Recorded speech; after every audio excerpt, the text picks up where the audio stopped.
That's cool, sir.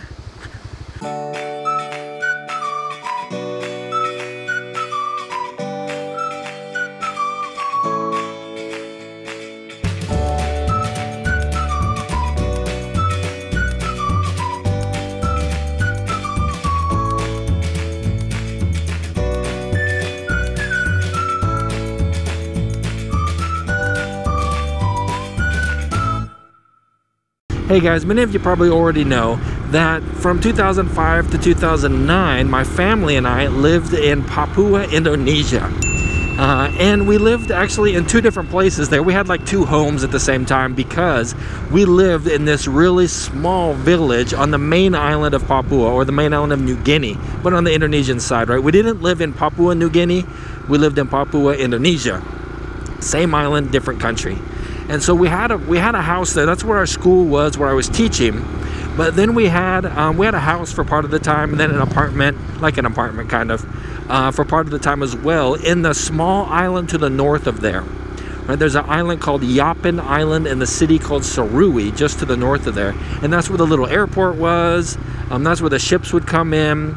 They had banks there. They had a grocery store there, and so we kept a place there as well because we had to go there like every month, right, to get money and to do some shopping, and we'd bring it back to the village where we lived. And so we'd go back and forth pretty much every month for a weekend or so. But the only way to get back and forth, right, is by boat. And so I want to tell you guys a little bit about the boats that we would ride to get back and forth between these two islands. And so there was basically four main ways we'd go. One was the most popular way in the beginning, probably the first 2 or 3 years that we were there. The most popular way was by large double outrigger boats. And these were like homemade outrigger boats. They usually had two 40 horsepower Yamaha engines in the back. And they had like a little square box on top of them. And in the square box is where they wanted to put all the women. And all the men would sit like on top of the box and then like on the rails on the side of the boat. And I think that they were putting the women in there to kind of like protect them, right, from the sun and the wind, so they wouldn't get, you know, dark, and they wouldn't be get what they call masuk angin here, which is like wind entering. It's a sickness that you get from wind, supposedly. But you know, they'd put them in there, and they would want Jules to go in there as well because she's a woman, right? And it was a really uncomfortable place to be. It was hot. It smelled bad. The little kids they'd put in there with their moms would be throwing up from, you know, like seasickness or going to the bathroom in there. And just really uncomfortable. Hot, no wind, no air. But anyway, that's how they wanted to honor the women, by putting them in that little box. But the rest of us guys got to sit out on the top. And it was a pretty nice ride if you were outside on the top. Just needed to remember to wear sunblock because it was a 3-hour trip across that water there. And we would see, sometimes we'd see dolphins, sometimes we would see sea turtles, and once, I think, maybe twice, we saw dolphins going across there. So it was pretty cool way to cross. It just took a long time. It cost about $5 per person. Then one of the other ways we would get across is in like a big wood kind of cargo ship.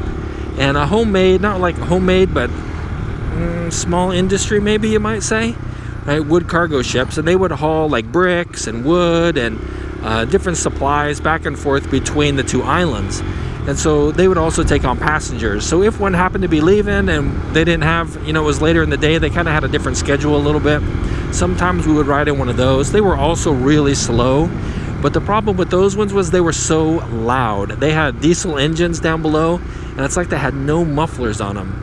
They were incredibly loud. You could not carry on a conversation on that ship with anybody. So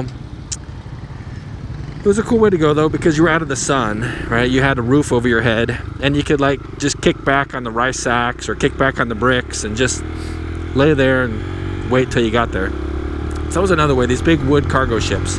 And then we also had a ferry, like a government-run ferry.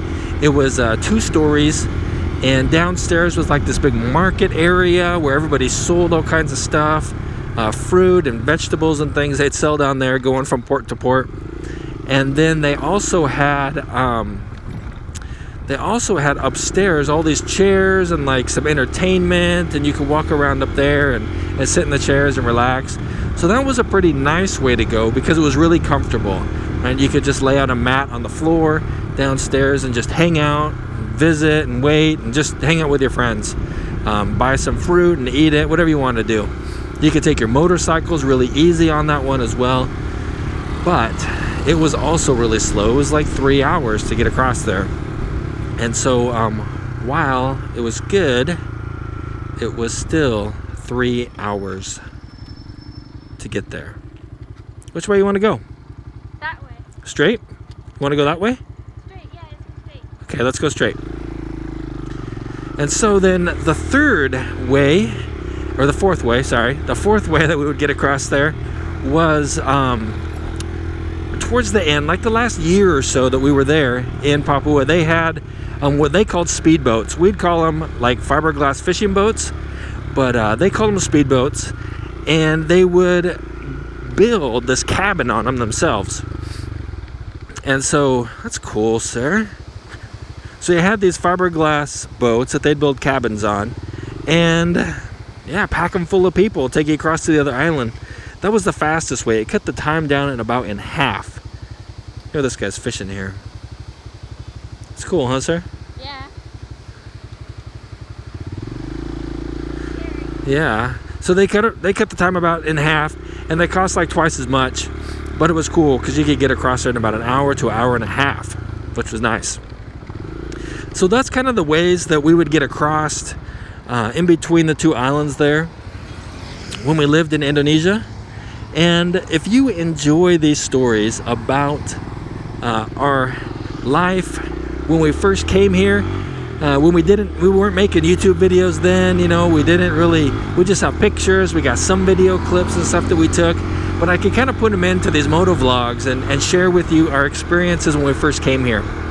If you like them, guys, give this video a thumbs up. Let me know in the comments if you want to hear more videos about our life in Papua when we were living there a few years ago. If you haven't yet subscribed to our channel, go ahead and hit that subscribe button. We make videos for you every day. We share our life with you here in Indonesia and just try to give you, a little bit of motivation to keep smiling. Sometimes we tell funny stories, sometimes we do funny things, sometimes Seth is just so cute that you have to smile. And we hope that you're having a great day. All right, keep smiling.